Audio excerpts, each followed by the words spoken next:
how do we feed a growing population, approaching 10 billion people, a healthy diet that also minimises environmental harm. The trouble is that we're moving in the wrong direction.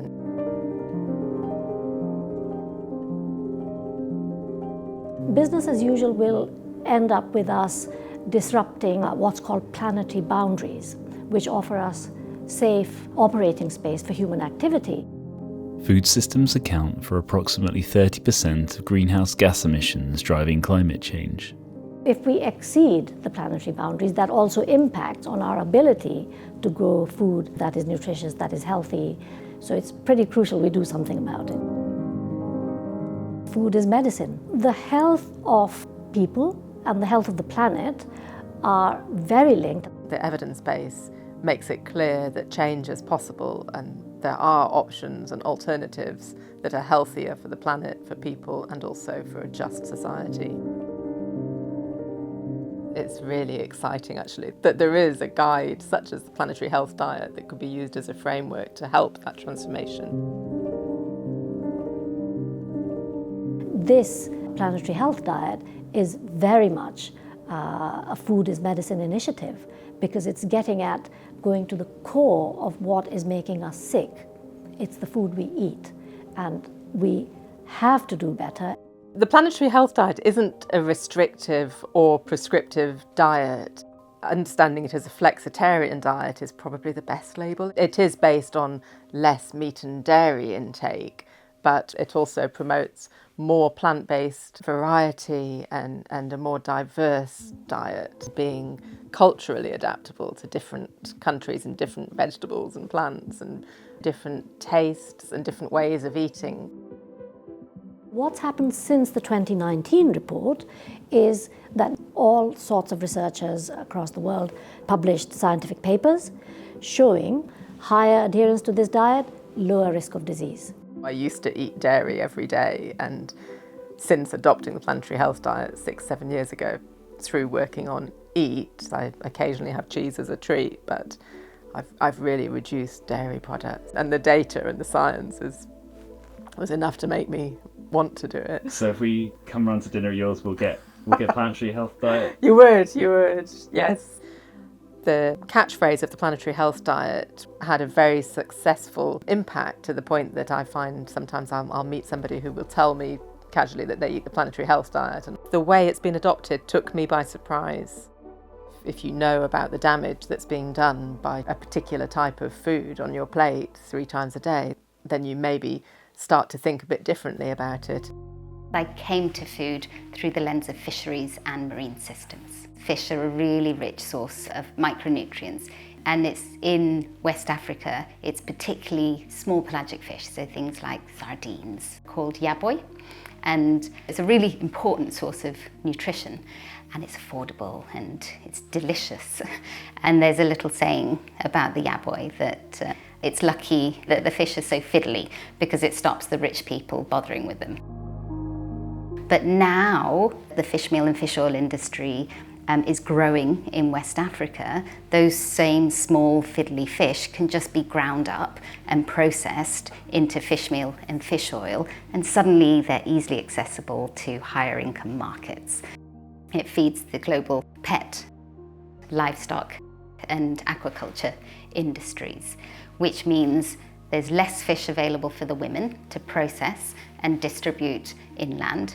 There's less fish available on the market for the local consumers. It's a source of nutrition that was taking care of local nutritional needs, and fish consumption in Senegal has halved in the past 10 years, and that's directly correlated with a rapid increase in the number of factories along that coastline. There are other things happening. The price of fish has gone up, and the pressure on the fish stocks as well has really increased. As we try and address problems within our food system, we really have to look at the interconnected nature of it.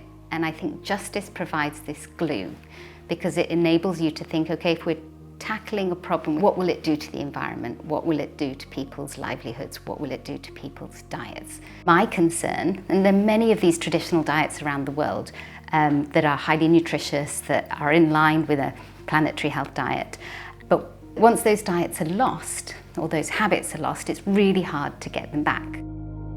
Our food system, it is widely now recognised, is failing us. I find it really disturbing that the messaging and predominant way of eating is processed food, which is really so unnecessary and difficult to escape. There's a disconnect between some of the big manufacturers and dominant voices in the food industry that's presenting this as being the normal, healthy way to live. Where the foods then become unhealthy is when they're highly or extra or so-called ultra-processed. There are several ingredients which are additives, things like emulsifiers, stabilizers and artificial colors, artificial sweeteners. They have a lot of calories, but they're nutrient poor. You'll find very little fiber in ultra-processed foods and antioxidants and vitamins and minerals. Producing all these ultra-processed foods absolutely can affect the flow of nutrients because entire regions in some countries, the traditional farming is replaced by producing these ingredients, such as palm oil, for example, and high amounts of sugar. So it does affect global nutrient flow and global nutrient content. The work of this EAT-Lancet Commission really resonated with what I was finding in fisheries as well. The problem, I guess, that's causing the rerouting of fish all around the world away from where it's needed is this disconnect between how much we need to be eating, particularly of these animal source foods, and how much we are eating. As part of this transformation, some sectors would need to contract, and others would need to expand. There's a real sort of justice element in terms of how diets are being pushed into a less and less healthy and a less and less sustainable way. Demands on people's time have increased so much, and our food environments are conditioned in such a way that the most convenient foods tend to be the most highly processed foods, which tend to have both higher environmental pressures but also worse human health outcomes. Convenient could be really healthy, if the food environment was conditioned in a way that convenience foods were nourishing and healthy foods, but it's not. We all know that many of the highly processed or ultra-processed foods, junk foods, have billions spent on them in terms of the advertising. And the slogans that are used, they stick with you. They help you to make impulsive, more emotion-driven choices. And we're all human, so we all fall for it. No matter how much your knowledge level, I fall for it myself. You may not have gone into the supermarket wanting to buy that, but you jolly well come out with it.